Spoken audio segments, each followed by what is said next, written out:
I welcome everybody to our July 20th special city council meeting. Let's call this meeting to order, and I'll ask the clerk to please take roll. County. Here. Bozen. Here. Voss. Here. Shoemaker. Here. Westergaard. Here. Mandelbaum. Here. Gatto. Here. We have a quorum. Right, second item is approving the agenda as presented and or as amended. If we could have a motion on that. I'll second it. It's been moved and seconded. All in favor say aye. Aye. Here, no rejections. 7 yes. 7 yes. All right. The item 3 is directing the sale of general obligation bonds, Series 2022A. I'm going to turn it over to our manager. Scott? Thank you, Mayor, council members. So here we are on our annual bond issuance. This is taking care of our CIP, capital improvement planning needs as we continue our very aggressive construction schedule for city assets.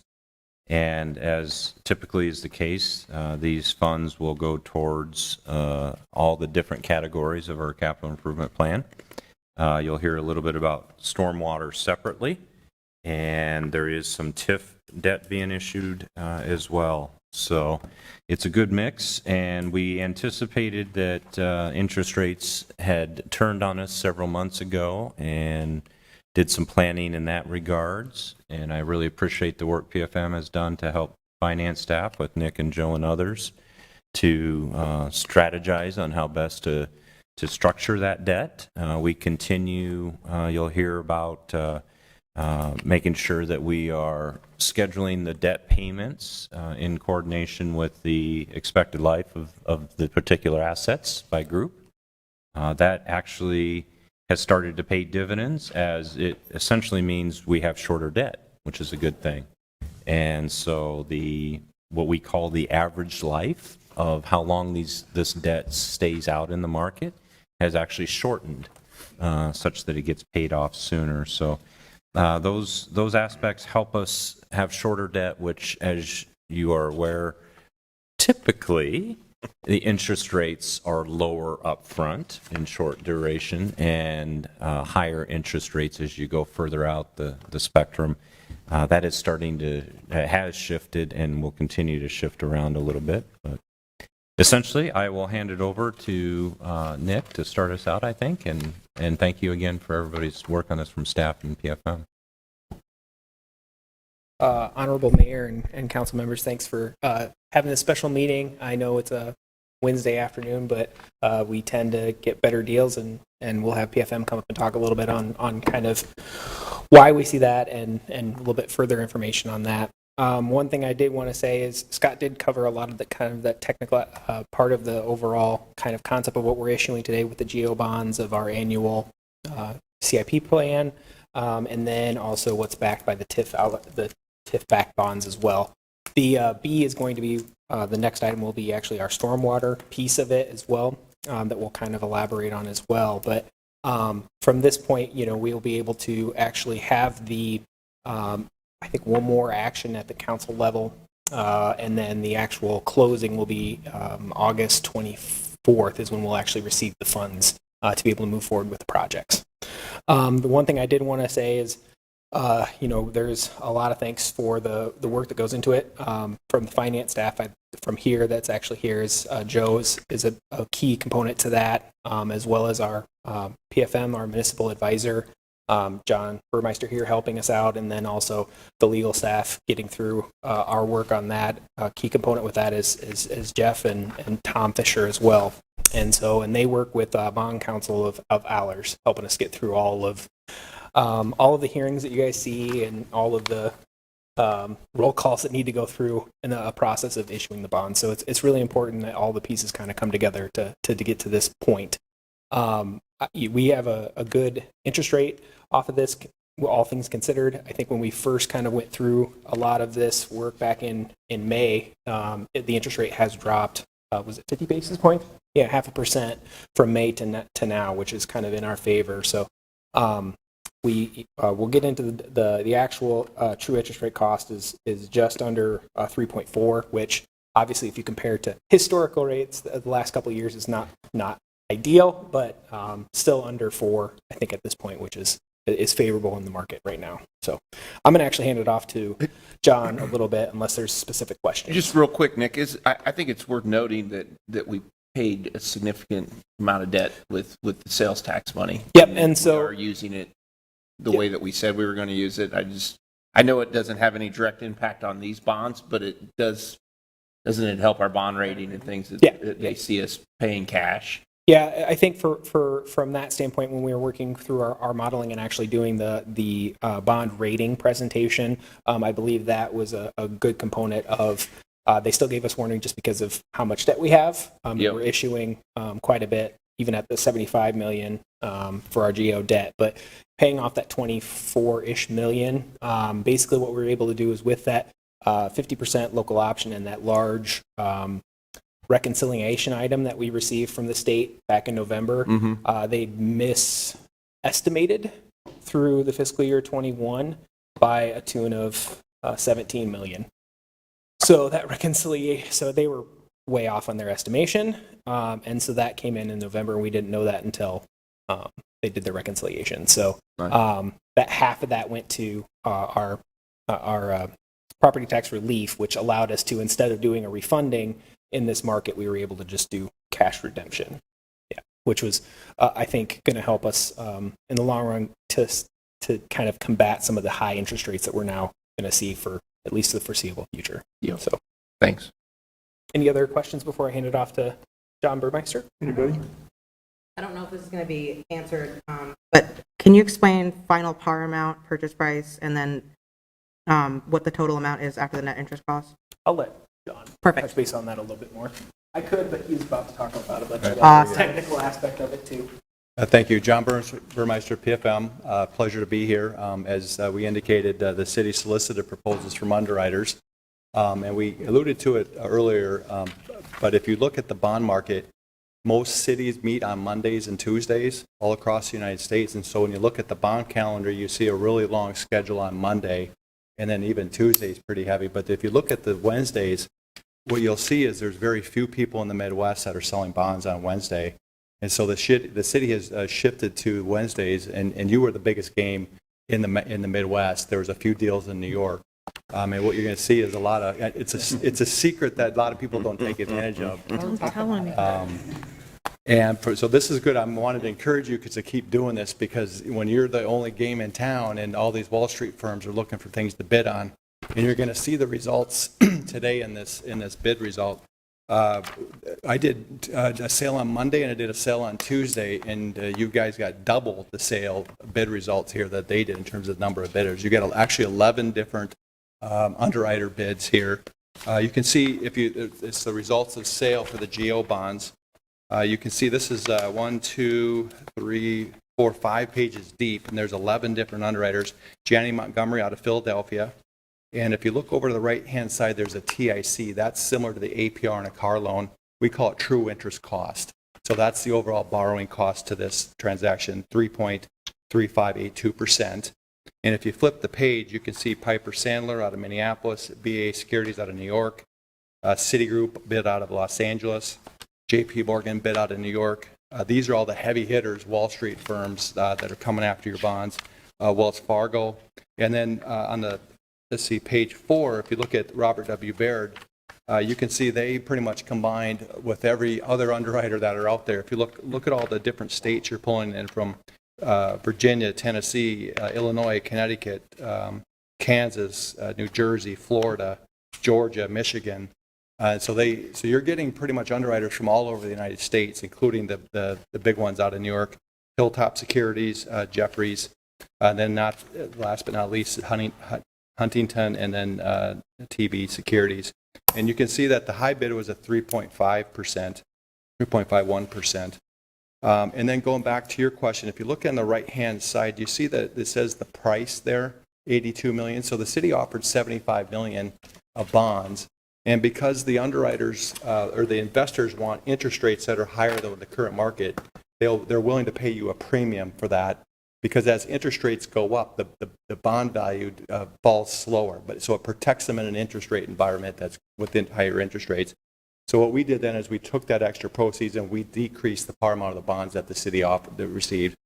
So you can see at the end when we took that bid result, we decreased the par amount of the bonds from $75,110,000 to $69,725,000 with that premium. And then the NIC, that's the net interest cost. That's the interest expense that you would pay over the life of the bonds. So you can see in this, the winning bid is $27.654 million. And then once we decreased it down, let's see if it's down here. Yeah, it dropped down to $26,089,000 because we decreased the par amount of the bonds that we kept. So the purchase price is that 76. The par amount is what they paid after essentially like a rebate, or the amount that we get after like a rebate? Yeah, it's like the purchase price is what they're willing to give you in proceeds today for the bonds, and then the par amount is what you have to pay them back in the future.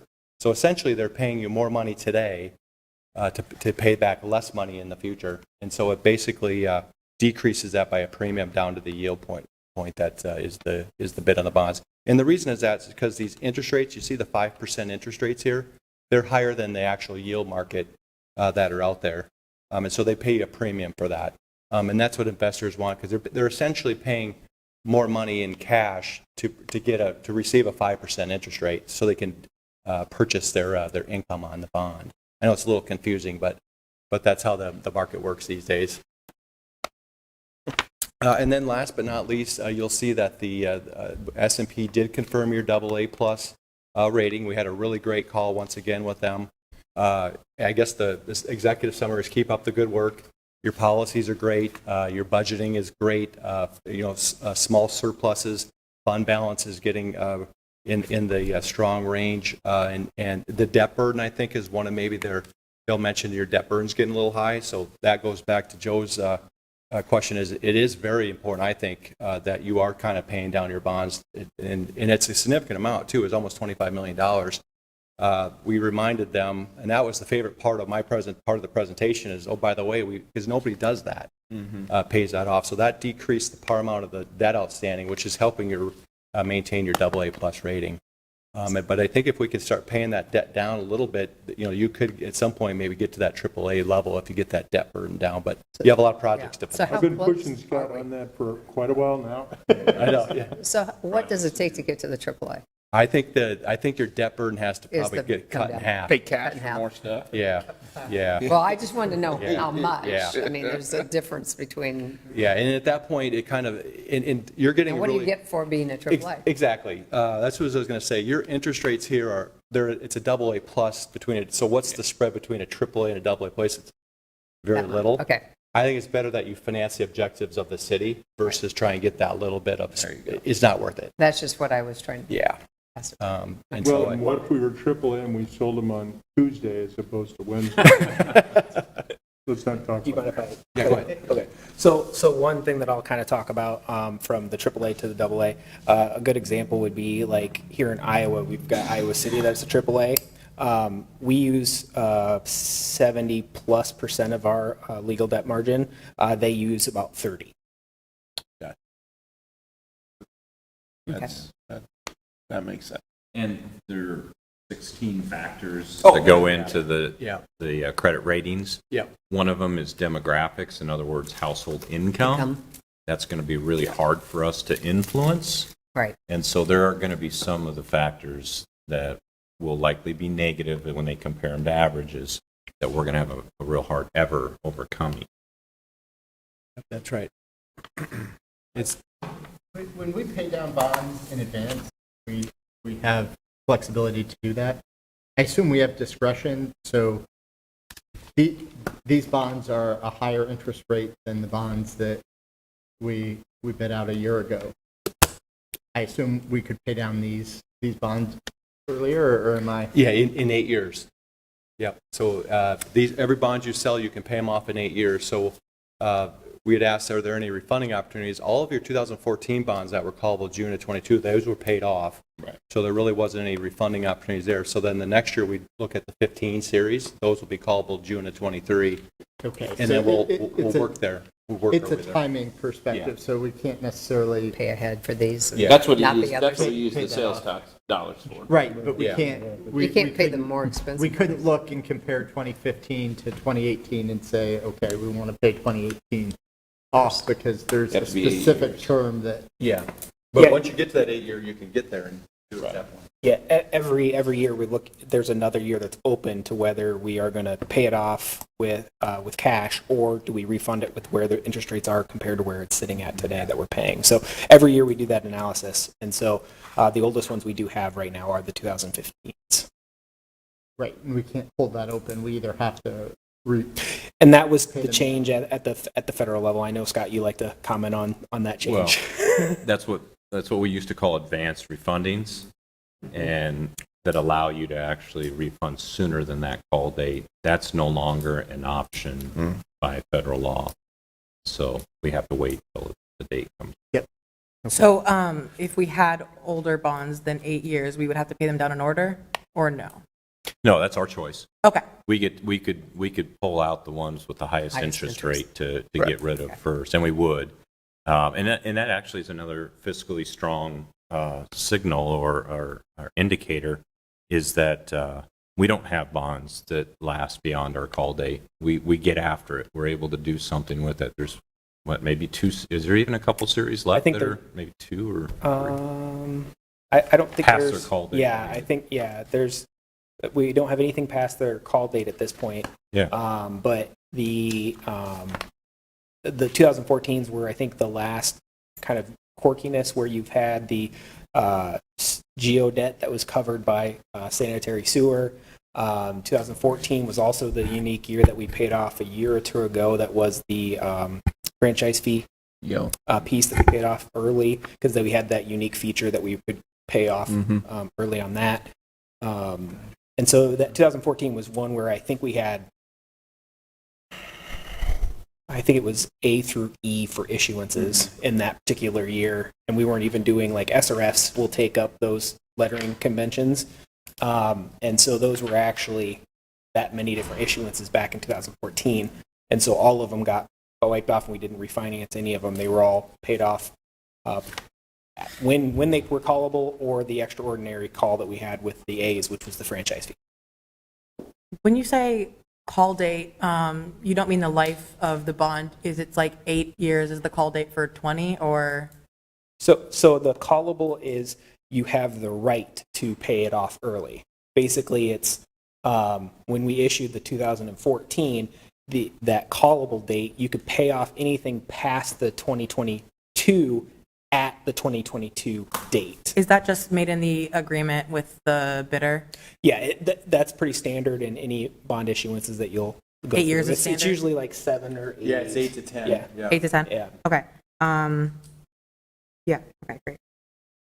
Could you explain, like, I don't think I'm completely understanding the PAR and the decreases and increases and all that, because, and I'm also looking at, we say lowest bidder, and I think that might have come with some of these increases and decreases, because it doesn't look like it's the lowest number that I see in price. So I'm kind of confused. Like, Janie got the geo bonds, right? Yeah, so the one we'll be looking at is the 2022A results. To try and explain the premium and par discussion again, is we agreed that we would issue $75 million of bonds to be able to fund our projects. So we were saying we're going to issue $75 million to pay for $75 million of projects. So when we said that, we said these are the bonds we're going to issue.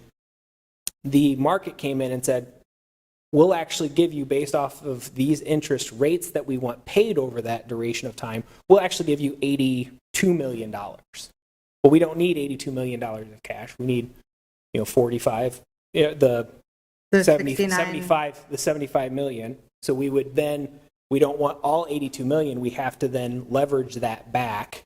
So we're not issuing the full 75 because they're giving us more than what we actually are paying them back. So they're saying we'll give you 82, and then we say go down to 76. 76, yep. And then we will actually pay back 69,725. The par amount is the 69. So instead of us issuing 75 million, we're actually issuing 69 million. But then we're gonna that pay them back 69 million gives us the 76. Okay, does that mean that we're getting less than what we wanted to get? No. So We just have to, the face of the bond, so like when I promised to pay you 75 million back, we want 75 million to be able to do our projects. So we basically said we're going to pay 75 million, but you're giving me 82 million, and I don't need 82 million. So I will agree to pay you back 69 million for you to give me the 76 million that I need today. So we only pay that 69? For the principal amount, the par amount. Yep. Plus the interest? Plus the interest. Yep, that is. And then we get 676 worth of projects? Yes. So we still have the proceeds that we need to be able to do the projects that were in the CIP book. It's just we don't actually have to issue 75 million to get that amount of proceeds to do those projects. Okay, so it says subsequent to the receipt of bids that we decreased the par amount to that 69. Were there other offers that decreased like that, or like why do we pick Janney? So the reason why we do that is we do the bidding process, and they were the ones that had the lowest TIC interest rate. So at that point, they are awarded the bid, but we have the right to adjust if they give us premium. So we only go through that exercise of adjusting the winning bid to dollar amounts that we would want. And the true interest cost, this is not like the rate on each year. This is how much interest we will pay over the life of the bond. The true interest rate cost takes into account the fact that we're only issuing 69.7 million. So then it's 3 point whatever of that. But you can see that the interest rate that we're paying, technically actually going out the door, is that 5% and the 4% on those individual issuances. So those ones that are due in 2042, you're paying 4% every year on that specific interest. And those rates didn't change. It was just the true interest rate changed because the principal changed? Yes, because because Okay. because they said they were going to give us 82. That's more than what we had in our CIP plan. And if we wanted to stick with that, then we would have to we'd be having to leverage more of our debt when we can be able to issue less debt with the premiums that we received. So does our plan say, our plan says 75,110 for the debt issuance we needed to do for this year? There is some. So are we saving money essentially? There is no, because the debt service, instead of paying it out in the principal amount, you're kind of paying it out on the interest amount. Gotcha. So the total amount kind of ends up being the same, Roughly. So that's the par plus the net interest cost? Yeah. Okay. Thank you. I think all of that summed up is that we're willing to work with the market to what they're looking for, get what we need. Okay. And it does add levels of complexity, but at the end of the day, we're able to pay for our capital planning, and the total cost to get that done is this 3.3%. Cool. That 3.3% is going to be that 69 plus that 26, and then When you that's our- factor in all the financing aspects, we got more proceeds up front, but we're going to pay a slightly higher Yes. interest rate throughout. than we would have before. So did those year-by-year interest rates change then as well? Yeah, right here on the front page, you can see they're 5% through 36, and then 4% in the back half of the term. Yes. Did they change when we changed the principal? No, No, okay, no, great. the interest rates are set. Okay, cool. Yep. By the banks. That is part of their bid. That's Yes. why they're different. Yeah, that's a great point that Scott mentioned is we structured this offer to the market to produce it as much flexibility to them so they can provide what the investors are looking for, and then that helps provide the city with the lowest borrowing costs. Because you can constrain how you bid that and force them to do certain things, but then that drives up the cost because that's not what the investors are looking for. But you can force them, they'll just take a higher interest rate to do it. Like, we could have a 2-year call, Yeah. but they don't feel comfortable Yeah, they going charge to the more. market They when charge it more. might get refinanced. Oh, so at that call, we can either pay off with cash or refinance. Right. Okay, gotcha. But the banks feel comfortable if they've got at least 8 years, they're going to make their That's money off how of they those first 8 calculate years. what they make. Yes. Based on the What longevity. what they're willing to pay. Pay. Yep. So if we pay it off in 8 years, are we still paying the $26 million in interest? No. Okay. I think that's worth noting. Yes. I think everyone needs to realize that. Yes. That is if we keep it the life of the bond, And I All was the way to gonna ask that 2020, too. we would pay 26 million, but if we pay it off in 8 All the way to years. 2042. 2042. Right. Which, all of us will be here. And then we would refinance. And Only so, Indira. sorry? I don't know if I'll be Still here. He said we would all be here, and I said only you would be here in 2042. 2042. We'll see. But so this is, we're issuing 20-year bonds, but because we do things the way we do them, some of this is going to get paid off sooner based on the life of whatever we spend it on, right? Yeah, so what we do is when we go through the CIP book and we look at what projects we're actually paying for out of this issuance, we look at the underlying asset and say, okay, how much is that life of that asset? So we have it to where it's what we kind of talk about as more like an asset match and very front heavy. So our debt service is, we have higher principal and interest payments in the first 5 years, and then it kind of staggers down to a lower rate, but still pretty high for the next 5 years to the 10-year mark. And then it goes down a little bit more to the 15-year, and then it goes further down to the 20-year. So we've got, we can provide the debt service schedule, so you can kind of see how much we're paying in any 1 year. We basically, because we do that asset match, we're not necessarily looking for, we used to, I want to say pre-local option, we were doing flat principal and interest payments, which meant we were paying almost the exact same amount each year for principal and interest. As the interest that you were paying each year goes down, you would increase how much you're paying in principal each year, so that about the total payment that you pay in principal and interest was the same, kind of like what you would do with a mortgage. So a good example, so like for our 5-year, we have about $3.5 million of what we're issuing is based off of 5-year assets. So we go through that process. So then what we pay, there'll be a minimum that we need to pay in the principal, but we can pay more if we're planning on doing 5 years instead of 20. And then we'll get rid of the debt sooner. So we based off that asset match, we end up paying more off sooner rather than later. Yeah. A lot of our bigger dollars are on streets and those type of costs, which the life of those are considered at that 20 year. But not everything. But not Not like library books and things like Yeah. that. We don't want to pay for those For over 20 the years. next 20 years. yeah. So like the Things that are library. going to last 20 years, we wanted, if we were going to. So Your books don't last 20 years. We've got to take better care of them. so technically we are paying for library collections I know that. right now.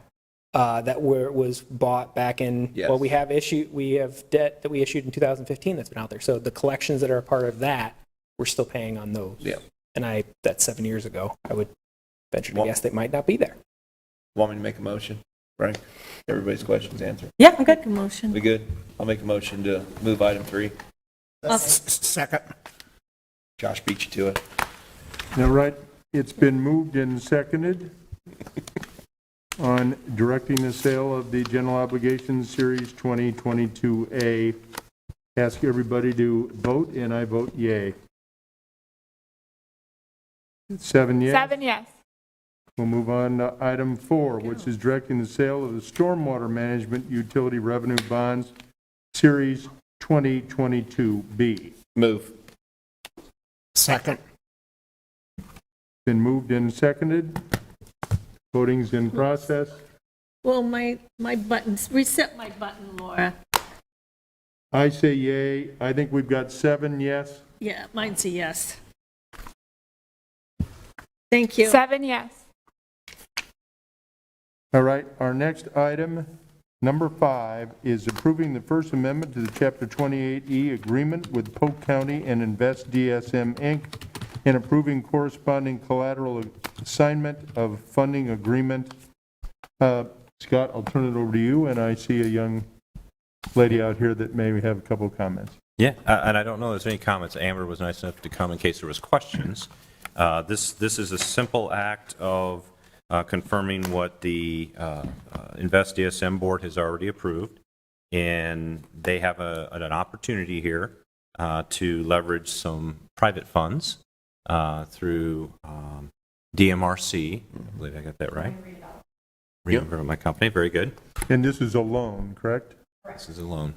And what we need on our side, within our agreement, is a recognition that the funds that we give InvestESM could be utilized to pay that off if there was any concerns, which makes perfect sense because we're entrusting that board with fiduciary responsibilities as they receive our funds, and I'll put a plug in for the county continuing to help fund this effort as well. Right, they're our partner, and Yep. agreed as well. And thank you to Carl and you, Mayor, and What, Connie Tuesday? for serving. And Amber, thank you. This is a strong statement that people are seeing the work that's been done by InvestESM and are willing to reinvest in the city through InvestESM. And we have other opportunities that are coming forward to help propel what we're doing. Yep. So, Well, and people seeing the partnership between the city and the county. yeah. right, with everybody Key. working together for the same effort. I definitely hope this leads to some of those partners investing more in our neighborhoods, looking at missing middle, looking at infill housing, things like that. I'm hoping that this is the beginning of a trend. I'll move item 5. I'll second it. Item 5 has been moved and seconded. Ask everybody to That was vote. quick. I vote yes. 7 yes. All right, that's sort of the end of our agenda tonight. If we could have a motion to adjourn. Second. It's been moved and seconded. Everybody say aye. Aye. Aye. Any dissent? Oh, we do. Hearing none, this means adjourned. Thank you all for attending. Noon.